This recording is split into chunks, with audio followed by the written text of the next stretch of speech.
O Adolf Hitler mobilizou engenheiros, cientistas, na tentativa de construir bombas, jatos, tanques para usar na Segunda Guerra Mundial.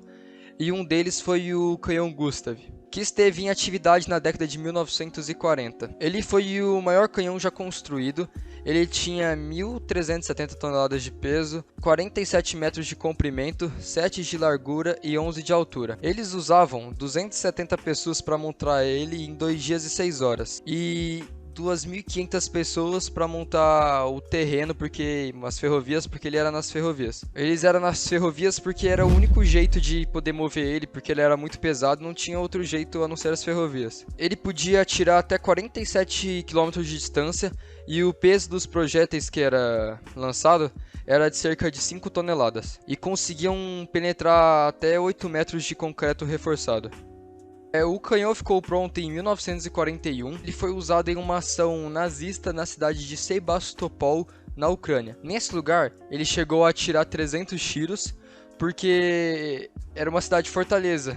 E com isso precisava de uma arma, avião, alguma coisa assim, que conseguisse fazer uma grande destruição. Isso eles usaram esse canhão, porque tinha uma grande destruição. E também foi usado na revolta de Varsóvia, na Polônia. Vou estar falando de algumas das novas tecnologias, que são os aviões e helicópteros, e vou estar falando que foi a Luftwaffe. Os primeiros aviões da guerra, eles começaram a aparecer na metade do conflito, não foi no início nem no final, foi praticamente na metade que eles começaram a aparecer. Eles começaram a aparecer no formato de avião de caça, não era um avião muito, como podemos dizer, um avião muito tecnológico, moderno, como podemos dizer. Eles foram nos aviões de caça e foram indo. Teve dois tipos de avião. Os primeiros dois foi ME-262 e o britânico Gloster-Meter, que foram, os dois únicos realmente que entraram em batalha. Os outros não conseguiram entrar. Bom, agora eu vou estar falando dos helicópteros. Os helicópteros foram criados na Segunda Guerra Mundial também. Eles são os meios de transporte mais seguros que tinham na época e rápidos. Até hoje podemos dizer que sim, porque antigamente os helicópteros locomoviam e eram seguros para as pessoas estar se locomovendo de um lugar para o outro na guerra, e era muito melhor. E ele foi um veículo que com certeza que foi criado na Segunda Guerra Mundial, que influenciou no Brasil. Hoje em dia muita gente usa helicóptero para locomoção. Influenciou muito no Brasil. Agora eu vou estar falando sobre o que foi. A Luftwaffe. A Luftwaffe, ela é uma palavra alemã que significa arma aérea. A Luftwaffe foi um exército alemão que tinha os soldados mais bem treinados e sofisticados das épocas. Eram soldados muito fortes, muito bem treinados de força aérea. Que era reconstituído sob a direção de Hermann Göring a partir de 1934. Eles eram, como eu já falei, a força alemã mais sofisticada, avançadamente bem treinados e tecnologicamente. Eles eram muito tecnológicos e sofisticados, treinados, muito bem treinados mesmo pelos alemãos, e com mais experiência bélica em 1939. A Luftwaffe foi essencial nas vitórias da Polônia e da Europa Ocidental durante a Batalha da Inglaterra, e embora tenha causado muitos danos materiais às forças da aérea real. E as cidades britânicas durante a Blitz foram incapazes de estar alcançando alguma vitória perto com a Luftwaffe, porque eles eram muito bem treinados e sofisticadamente avançados tecnologicamente.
falar sobre o dia D. O dia D é uma expressão usada para se referir ao dia em que iria acontecer um ataque importante. E essa expressão foi usada no desembarque dos aliados na Normândia, na Operação Overlord, que aconteceu na terça-feira, dia 6 de junho de 1944. E seu objetivo era a libertação da França do domínio dos nazistas e pressionar a Alemanha com outro fronte de batalha. Foram cerca de 150 mil homens transportados em 5.300 embarcações, além de 1.200 tanques e cerca de 12 mil aeronaves.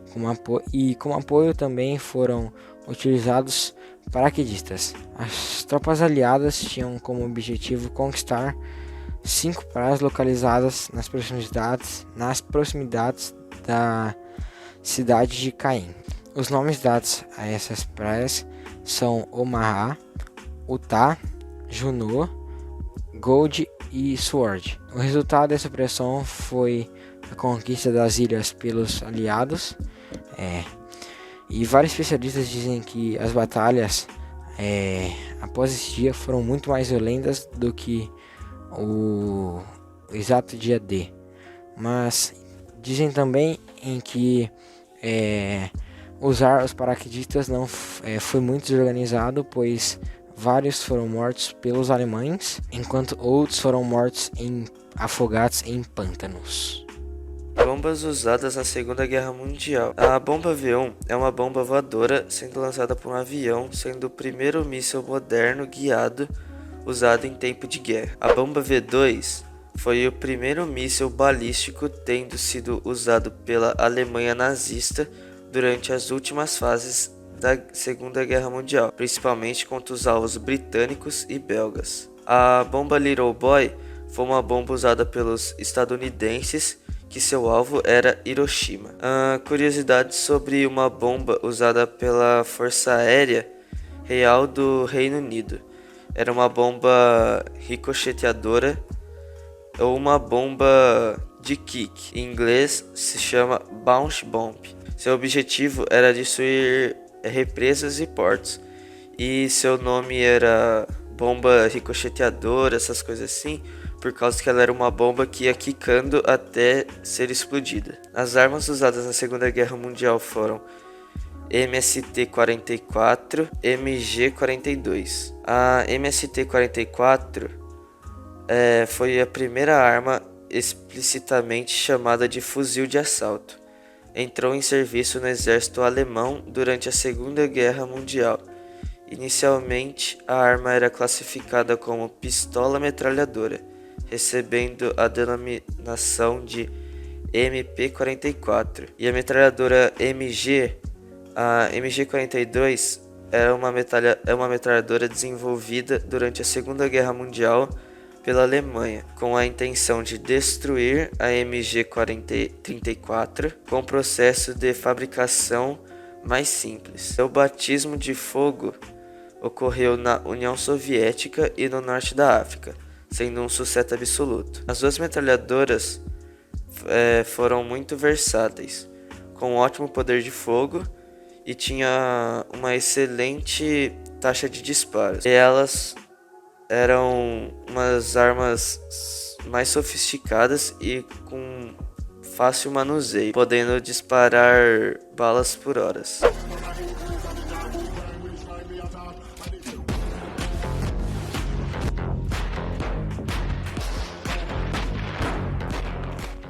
Eu vou falar sobre a Blitzkrieg. A Blitzkrieg foi uma tática de guerra alemã, inventada justamente para a Segunda Guerra Mundial, que consiste na entrada dos tanques de batalha no campo de guerra. Eles entram primeiro, destruindo casamatas e fortificações inimigas e ao mesmo tempo gerando cobertura para os aliados. Traduzindo Blitzkrieg do alemão para o português, é guerra relâmpago, o que realmente as batalhas ficaram muito mais rápidas por causa desse método. E o Blitzkrieg alemã era composta pelo Panzer 1, 2 e 3, pelo Panther e o Leopard, Tiger 1 e 2. Os Panzers eram considerados tanques leves, o 1, 2 e o 3. O 4 já era considerado tanque médio, com o Leopard e o Panther. E os Tigers eram considerados tanques pesados. Bom, os Panzers tinham poder de fogo baixo e blindagem baixa também. O Leopard, o Panther e o Panzer IV já eram tanque com poder de fogo bom e uma blindagem razoável. E o Tiger 1 e o 2 eram tanques com poder de fogo alto e uma blindagem boa. Só que os Tigers, como eles eram muito bons, eles eram mais desenvolvidos da época dos tanques, eles eram os melhores, eles custavam muito e demoravam muito para serem produzidos. Com a Blitzkrieg, a Alemanha conseguiu invadir muitos territórios e muito rápido. Por exemplo, a França, que eles invadiram com aquela fortificação imensa que eles fizeram contra a Alemanha depois da Primeira Guerra, em 3 meses, Em 3 meses eles conseguiram invadir a França inteira. O problema mesmo da Blitzkrieg alemã foi quando elas invadiram a Rússia, a União Soviética. Bom, os tanques da União Soviética eram os TKVs, diversos modelos também, como na Alemanha, só que eu falei os principais. O TKV era o principal da Rússia, TKV 5, 4, 7 e por aí vai. Os TKVs eram tanques, menos confortáveis para o soldado e quebravam mais comparados aos tanques alemães. Mas uma grande diferença entre os tanques alemães e os tanques russos, soviéticos na época, eram que os tanques alemães eles eram muito demorados e caros. E os tanques russos eles eram rápidos e baratos, ou seja, os russos fizeram muitos tanques, enquanto a Alemanha invadia a França e outros países. Então, quando a Alemanha foi invadindo com tudo a Rússia, é claro que eles perderam vários territórios, e eu vou apontar aqui a Batalha de Stalingrado. Foi uma batalha muito sangrenta entre a guerra dos alemães e os russos, foi na União Soviética. 2 exércitos sabiam que essa cidade era um ponto cardeal para a decisão da guerra, e que se um dos 2 lados perdesse, ia ser catastrófico. Porque essa cidade era desenvolvida e os alemães estavam atacando com tudo, ou seja, os russos tinham que defender com tudo também.